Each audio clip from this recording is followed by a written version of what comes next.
And ఈ విషయంలో సరే మీరైతే చెప్తున్నారు కాన్ఫిడెంట్గా ఉన్నారు తెలంగాణ పార్లమెంట్ ఎలక్షన్స్లో మీరు పోటీ చేయబోతున్నారని. అటు బీజేపీతో రేపు పొద్దున ఆంధ్రప్రదేశ్లో పొత్తు జరగబోతోంది, తెలంగాణలో కూడా ఉండబోతోంది అంటున్నారు. బీజేపీ ఏమో పక్క కిషన్ రెడ్డి గారు మనం మాట్లాడుతూ పార్లమెంట్ ఎన్నికల వరకు మేము ఎవరితోనూ పొత్తులో లేమని చెప్పేశారు. ఇంక్లూడింగ్ వాళ్ళ అలయన్స్ పార్ట్నర్ జనసేనతో కూడా ఉండకపోవచ్చు. మరి మీతో ఉండే అవకాశాలు ఏమైనా ఉన్నాయా? హూజ్ కిషన్ రెడ్డి ఏమైనా జరుగుతుందా? ఏది ఇండికేషన్ లేకుండా ఏం చెప్పడు కదండి. హైకమాండ్ ఏమైనా కడతారు, ఇన్ని పరిస్థితులు లేరు. మొన్న జరిగిన పరిణామానికి ఏం జరిగింది? మన బండి సంజయ్ తీసిన పెట్టడము, బీఆర్ఎస్ పార్టీకి అనుకూలంగా వ్యవహరించడము, సో ఇవన్నీ కార్యక్రమాలు ఈ లాస్ట్ ఈజ్ కాన్ఫిడెన్స్. పార్టీ వర్గాల్లో విశ్వసనీయత కోల్పోయాడు కిషన్ రెడ్డి. కిషన్ రెడ్డి చెప్పడంతో ఏం కాదు. ఒకవేళ అలయన్స్ ఉంటే జనసేనతో అయితే మా అలయన్స్ ఫిక్సప్ అయిపోయింది. ఆ తర్వాత బీజేపీతో కూడా అయ్యే అవకాశం ఉందని చెప్పి అనుకుంటున్నాం. ఒక విషయం డాక్టర్ ఏఎస్ రావు గారు, ఇప్పుడు 5 రోజుల పాటు ప్రశాంత్ కిషోర్ ఇక్కడే ఉన్నారు. ఆయన కోసం సీఎం రమేష్ గారి స్పెషల్ చార్టెడ్ ఫ్లైట్ బేగంపేట ఎయిర్పోర్ట్లో ఉంది. అదే ఫ్లైట్లో లోకేష్ గారు, తర్వాత సుశాంత్ సింగ్, లోకేష్ గారి ఆయన ఆత్మమిత్రుడు, ఆయన కిలార్ రాజేష్, ప్రశాంత్ కిషోర్ అందరూ కలిసి హైదరాబాద్ నుంచి మరి విజయవాడ చేరుకుని నాయుడు గారి నివాసానికి వెళ్ళారు. నిన్నటి దాకా తిట్టకుండా ప్రశాంత్ కిషోర్ని ఉతికారేసిన మీరు ఇవాళ మళ్ళీ ఆయన భుజాన్ని వేసుకొని అద్భుతం అమోఘం అని చెప్పడానికి మీరు ఎట్లా, అంటే ఈ డ్యూయల్ స్టాండర్డ్స్ ఎంతవరకు కరెక్ట్ జస్టిఫైడ్ అని మీరు అనుకుంటున్నారు చెప్పండి. ఇక్కడ వాసుదేవన్ గారు, ఇప్పుడు మీ ఫోన్లో ఎయిర్టెల్ సిమ్ ఉంటుంది. ఎయిర్టెల్ సిమ్ పనిచేస్తలేదు. మీరు ముఖేష్ అంబానీ అంటే మీకు వ్యతిరేకం.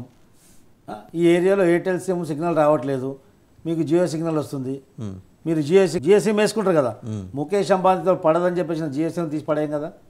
మనకు పని నడవడం important. So Prashant Kishor is not a politician, ఆయన ఒక పొలిటికల్ స్ట్రాటజిస్ట్ అండి. మీరు రకరకాల ఇక్కడ సార్ బీహార్ డెకాయిట్ ఎవరో కాదు, మీ చీఫే అన్నారు. మీకు ఎయిర్టెల్ సిగ్నల్ ఉన్నప్పుడు మీరు జియో మంచిగా లేదే వేస్ట్ అని చెప్తాం. మన సిగ్నల్ అందనప్పుడు అప్పుడు వేరే దగ్గర ఆలోచిస్తాం కదా. సో మీకు ఏపీలో సిగ్నల్ అందకే ఇన్ని తెచ్చుకున్నారా? వస్తుంది, ఏక ఫెసిలిటీ చూస్తాం కదా. మన ఫెసిలిటీ ఎక్కడ కంఫర్ట్ ఉంటే మనం కంఫర్ట్ జోన్లో ఎక్కడ చూసుకుంటాం కదా.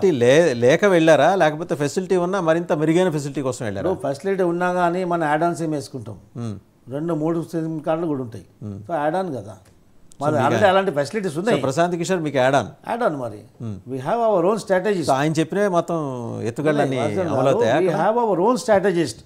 ఇంకా ప్రశాంత్ కిషోర్ వచ్చినా ఇంకెవరు వచ్చినా మాకు యాడ్ ఆన్ అవుతుంది, అంతేగాని దానికి ఏం లేదు. పొలిటికల్ పార్టీలు, తెలుగుదేశం పార్టీ గత 40 సంవత్సరాల నుంచి రాజకీయం చేస్తుంది. 4 సంవత్సరాల నుంచి అధికారం లేదు, 40 సంవత్సరాల నుంచి ఉంది. ఎవరో వైసీపీ పార్టీ ఇప్పుడు 4 సంవత్సరాలు, 4.5 సంవత్సరాలు అధికారంలో ఉంది. వాళ్ళ ఎక్స్పీరియన్స్ ఏంది, వాళ్ళ అనుభవం ఏంది అక్కడ చూస్తున్నారు. తెలుగుదేశం పార్టీ అనుభవం కూడా మేము చూపిస్తాం కదా ఇప్పుడు. రైట్. అంటే నేను జనాలకి ఏం సమానం చెప్తారు ప్రశాంత్ కిషోర్ అంశంలో తెలుగుదేశం పార్టీ, అది చెప్పండి. ప్రశాంత్ కిషోర్ ఒక అనలిస్టు, ఆయన స్ట్రాటజిస్టు. సో ఆయన అవసరం మాకు అవసరం ఉంటే, ఆయన అవసరం ఉంటే మా దగ్గరికి వస్తారు, మాకు అవసరం ఉంటే పిలుస్తాము. అనుకూలంగా పనిచేస్తా అంటే ఎవరైనా వెల్కమ్ చేస్తాం, దాంట్లో ఏముంది. పవర్ షేరింగ్ విషయంలో నారా లోకేష్ గారు, మీ జాతీయ ప్రధాన కార్యదర్శి, ఆయన ఒక 2-3 మీడియా ప్రతినిధులతో మాట్లాడుతూ అంబిగ్యూటీ ఏం లేదు, చంద్రబాబు గారే సీఎం, సమర్థుడు అనుభవజ్ఞుడైన చంద్రబాబు గారిని పవన్ కళ్యాణ్ గారు అంగీకరించారు, ఇంక ఇందులో అంబిగ్యూటీ ఏంటి అని అడిగారు. అంటే జనసేనకి విదల్చటమేనా, లేకపోతే ఏమన్నా అట్లేముండదు, రీజనబుల్గా సీట్స్ ఇచ్చే అవకాశం? జనసేన మాకు ఉన్నటువంటి మిత్రపక్షం. జనసేన వాళ్ళు కూడా పవన్ కళ్యాణ్ కూడా ముఖ్యమంత్రి అవుతానని ఆశించడంలో తప్పులేదు. ఎందుకంటే ఎవరైనా ఆలోచించవచ్చు. కాకపోతే అక్కడ ఉన్నటువంటి పరిస్థితుల్లో ఈరోజు ప్రజలు ఏం ఆలోచిస్తారంటే, ఒక అనుభవం కలిగినటువంటి నాయకుడు అక్కడ అవసరం అని చెప్పేసి, ఒక ఎక్స్పీరియన్స్డ్ పొలిటీషియన్ అక్కడ అవసరం. కాకపోతే చంద్రబాబు తప్ప వేరే ఒక ఫేస్ అక్కడ కనిపించట్లేదు. పవన్ కళ్యాణ్ గారు సముచిత స్థానం మేము ఇస్తాం, మేము కూడా సమానంగా గౌరవిస్తాం, అంతేగాని దీన్ని ఏదో భూతద్దంలో చూసి సంథింగ్ ఫిషీ అన్నట్టు ఫోకస్ చేయమాకండి ఎవరు. Thank you doctor AS Rao garu, thank you very much. So doctor AS Rao చెప్తున్నారు ఏంటంటే, ఎలక్షన్ కమిషన్ ఆఫ్ ఇండియాకి వారు ఒక లెటర్, హైదరాబాద్ డీలిమిటేషన్ 39 ఏళ్ళుగా డీలిమిటేషన్ జరగలేదు, హైదరాబాద్ లోక్సభ నియోజకవర్గం ఎట్టి బస్సులో చేసి తీరాలి, ఈ స్థానాన్ని